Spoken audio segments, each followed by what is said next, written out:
Time now for weather with Nebraska Extension Ag Climatologist and Market Journal Chief Meteorologist Al Dutcher. This week, Al sat down with Market Journal's Bill Dodd to talk about the top 5 weather events that impacted ag in 2020. Well, Bill, since we've now moved into 2021, and like everybody else, we always have our top list, and I thought it would be a good chance for us to look at what I consider to be the top 5 events, climate events during 2020 that had a significant impact on agriculture. And for the number 5 position, I would have to say that the spring planting was a big issue. We've been dealing with a lot of wet, cool springs since the 2012 drought, and in this year we finally had a decent warm April for the southeastern 2/3 of the state. And so by the time we got to May 10th, we already were at 80% of the corn planted and 50% of the soybeans planted. And if it wasn't for the wetness in north central Nebraska, from the carryover from all the excessive rainfall and the very cold conditions across the panhandle, it's very possible, if they had had the similar conditions as eastern Nebraska, that we could have been fairly wrapped up by the middle of May in terms of corn and soybean planting.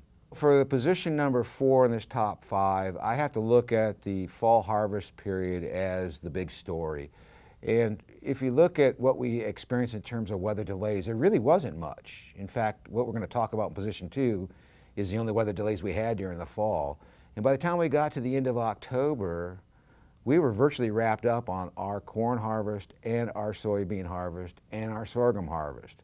In fact, what I consider the 95% harvested acreage by the time we got the first release in November, all 3 of these crops had met that criteria. And they averaged a full 2 weeks ahead of the 5-year average.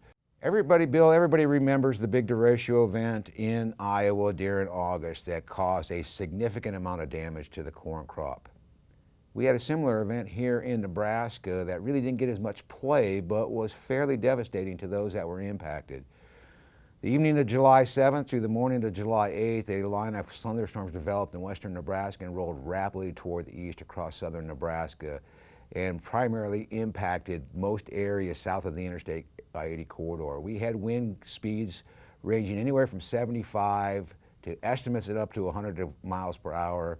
We had a couple of our ASAW stations that did verify winds in the 92 to 95 mile per hour range. Well, my number 2 position would be the 2 snowstorms that occurred this fall period. One, Labor Day week, highly unusual to get snowfall accumulations in early September, especially the first week of September.